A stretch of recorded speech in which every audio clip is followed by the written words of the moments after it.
On Thursday night, we also saw the Hornets and the Pistons go to overtime. The Hornets won 123-121. These two teams always seem to be involved in these great, exciting games. Brandon Miller, my guy, had 38 points with 8 made three-pointers.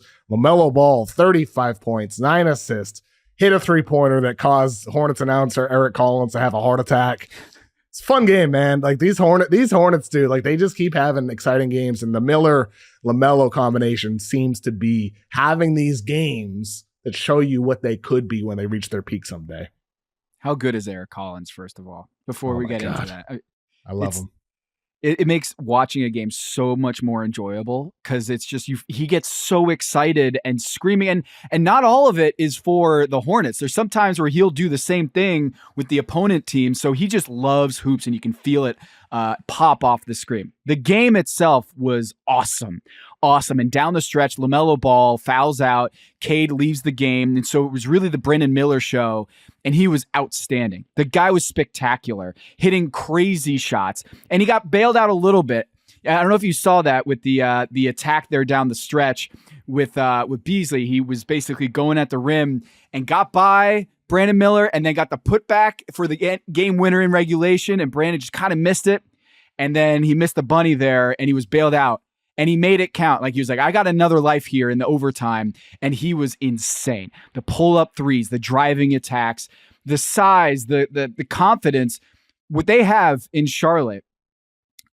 My buddies here in Charlotte love this young core. They love the way they play. LaMelo Ball has been outstanding this year. I think LaMelo Ball, Brandon Miller, not just on Thursday night, but all season long, they are worth the price of admission alone. Forget the rest. They're going to get better because they have no center position at this point. They went small for most of that game with Grant Williams. He's not a center, but he's starting at center, and they're basically going down the stretch with 5 wing guys, and they're still providing really exciting basketball.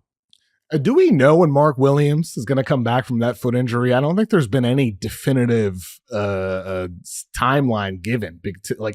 Their defense was very good last season with him on the floor. They said on Thursday that he has returned to the floor in some capacity and progressing. I feel like in injury reports or injury updates, progressing is the new setback. Like progressing is almost like code for like, hey, he's not where we want him to be, but we got to say he's progressing. Because every time I see that word, I'm just like, oh man, that's setback to me. And it's a similar thing with Chris Middleton, where Doc Rivers before the season was like, I think he might be there's a chance he's ready for opening night. A month later, he is still quote unquote progressing. So I think Mark Williams is in the same category as Chris Middleton with how much longer do we hear this keep progressing thing before we call it what it is? And like they had a setback. Let's just say it. Yeah, I mean, you're right. It does seem like progressing is the new setback. One other thing from Thursday night's games, Tom, Wolves-Raptors, the moment in the fourth quarter that kind of went viral on social media. Gobert was fighting for positioning inside, sealed his defender underneath the rim, and Julius Randle didn't pass him the ball. Gobert got called for a 3-second violation. Anthony Edwards is screaming at Gobert, pissed off at him after the moment. Next time up on defense, Gobert hip checked Scotty Barnes because Barnes was kind of talking, and Gobert seemed frustrated. It was 95-95 at that moment. And then Barnes hits those 2 free throws.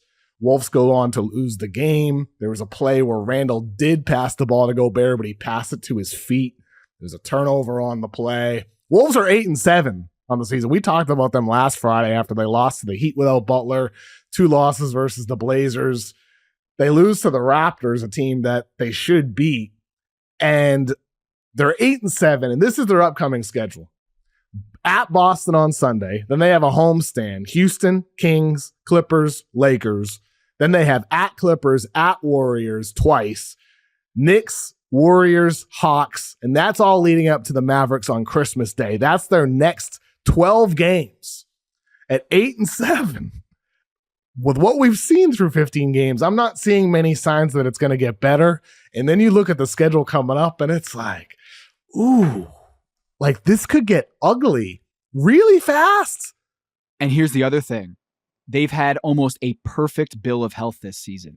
So Yes. like when you look across the league, how injuries are skyrocketing and stars are out, and great news for Scotty Barnes to be back in that game. It was great to see that. But a lot of stars have been out across the league. And the Minnesota Timberwolves, their 3 stars, when we're talking about Julius Randle, Rudy Gobert, and Anthony Edwards, have played in every single game this season. That is the only team in the NBA that can say that their star players have played in every single game. So this is best case scenario from a health perspective for a team that's 8-7 and about to reach the gauntlet in their schedule.